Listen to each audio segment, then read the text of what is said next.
नमस्कार दोस्तों, बहुत बहुत स्वागत है आप सभी का हमारे YouTube चैनल पे। तो दोस्तों एमसीसी ने अपना शेड्यूल जारी कर दिया अपने ऑफिशियल वेबसाइट पे, जो कि mcc.nic.in। आपने सभी वो देख लिया होगा जाके वहाँ नोटिफिकेशन उनका, और नहीं देखा है तो मैं आपको आसान शब्दों में आज बताने की कोशिश करूँगा कि एमसीसी ने क्या क्या मेजर बदलाव इस बार किए हैं। 2023 काउंसलिंग और 2022 में जो एमसीसी के नियम थे और 2023 में थे, उसमें क्या क्या इन्होंने मेजर बदलाव किए हैं आपको आज की वीडियो में बताना चाहूँगा। तो दोस्तों शुरू करते हैं। तो दोस्तों एमसीसी की जैसे पिछले साल क्या होता था कि फर्स्ट राउंड होता था, सेकंड राउंड होता था, उसके बाद मोपअप राउंड होता था और उसके बाद स्टे वैकेंसी राउंड होता था। तो इस बार पहला तो ये सबसे बड़ा चेंजेस हमें नज़र आ रहा है अब तक का, जो हमने देखा है डॉक्यूमेंट में, कि इस बार मोपअप राउंड ऐसा उन्होंने कुछ स्पेसिफिक नाम नहीं दिया है। मतलब पहले क्या होता था कि मोपअप राउंड होता था, लेकिन इस बार उन्होंने round 1, round 2, round 3 and final stay vacancy round दिया है नाम। पहले क्या होता था 2022 में round 1, round 2 mop up and then stay vacancy round. तो पहला मेजर चेंजेस तो यहाँ नज़र आया है। बाकी अगर हम राउंड वाइज बात करें तो राउंड 1 बिल्कुल पिछले बार जैसा है, बिल्कुल जो आप फ्री एग्जिट होता है उसमें जो पिछले बार जैसा था कि आपने चॉइस फिलिंग करी, चॉइस फिलिंग करने के बाद आपको अलॉट हुआ तो वो आप नहीं भी ले सकते हो कॉलेज, फ्री एग्जिट माना जाएगा, आपकी कोई उसमें सिक्योरिटी मनी फॉरफिटेड नहीं की जाएगी। तो दोस्तों उसके बाद सेकंड राउंड में आते हैं। तो सेकंड राउंड में इस पिछले बार क्या होता था, जैसे फर्स्ट राउंड में आप अपग्रेड भी कर सकते थे सीट को, तो इस बार क्या है, फर्स्ट राउंड में तो अपग्रेड कर ही सकते हो आप, सेकंड राउंड में भी आप अपग्रेड कर सकते हो इस बार सीट को। तो ये एमसीसी ने एक एडिशनल मेजर चेंज जिसे बोलते हैं, वो बोल सकते हैं हम लोग मेजर चेंज, वो किया है इस बार। आपको क्या, जैसे सेकंड राउंड में आपको सीट अलॉट हुई तो आप सेकंड राउंड में जैसे आपको वो करनी पड़ेगी, मतलब फिजिकल वहाँ पे जाना पड़ेगा आपको फिजिकली कॉलेज में जहाँ आपको सीट अलॉट हुई है, वहाँ जाके डॉक्यूमेंट वेरिफिकेशन करने के बाद इस बार आपको वहाँ पे भी अपग्रेडेशन का मौका मिलेगा। तो आप सेकंड राउंड में भी अपग्रेड कर सकते हो अपनी सीट को।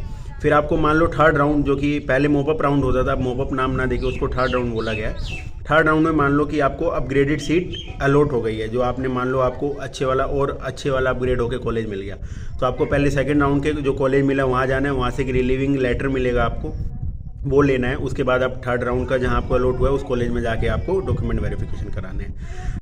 तो पहला मेजर चेंजेस ये है कि इस बार कोई मोपअप राउंड नहीं है, उसी की जगह इन्होंने थर्ड राउंड नाम रखा है। और दूसरा मेजर चेंजेस ये है कि पिछली बार सेकंड राउंड में जो था सीट अपग्रेड नहीं होती थी, इस बार सीट अपग्रेड हो रही है, मतलब आप सेकंड राउंड में सीट अपग्रेड कर सकते हैं। उसके बाद आप थर्ड राउंड में जाएंगे, थर्ड राउंड के बाद भी जिसको सीट अलॉट नहीं हुई वो अपने आप स्टे वैकेंसी राउंड के लिए क्वालिफाई हो जाएगा, उसके लिए कोई ऐसी बात नहीं। हाँ, लेकिन अगर आपको थर्ड राउंड में सीट अलॉट हो गई और अगर आपने उसको मतलब नहीं लिया आपने उसको, तो आपकी सिक्योरिटी मनी तो फॉरफिटेड होएगी और आप आगे के राउंड के लिए भी एलिजिबल नहीं होंगे एमसीसी के। आप स्टेट से हो सकते हैं, एमसीसी के नहीं होंगे।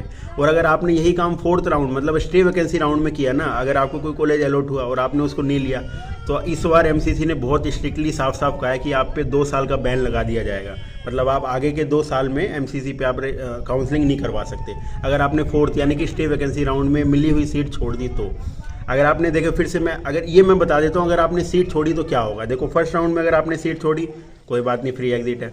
सेकंड राउंड में अगर आपने लेके मतलब आपको कॉलेज मिल गया और आपने वो सीट छोड़ दी, तो इसका मतलब है कि आपकी सिक्योरिटी फॉरफिटेड हो जाएगी। आप आगे के लिए एलिजिबल रहोगे, थर्ड राउंड में आप फ्रेश रजिस्ट्रेशन कर सकते हो, लेकिन आपकी सिक्योरिटी मनी फॉरफिटेड हो जाएगी, जो कि जनरल की 10,000 है। उसके बाद थर्ड राउंड में क्या है, अगर आपको कॉलेज अलॉट हुआ और आपने सीट नहीं लिया, छोड़ दिया, तो आपकी सीट मतलब फीस तो फॉरफिटेड होएगी, आप आगे के लिए भी काउंसलिंग के लिए एलिजिबल नहीं होंगे। और अगर फोर्थ यानी स्टे वैकेंसी राउंड में मिली हुई सीट आपने छोड़ दी, तो आप आगे के 2 साल के लिए काउंसलिंग से बैन हो जाएंगे।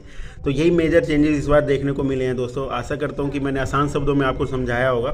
फिर भी अगर मेरे से कोई पॉइंट रह गया हो या आपकी कोई क्वेरी हो तो आप कमेंट सेक्शन में ज़रूर बताएं। बहुत बहुत धन्यवाद।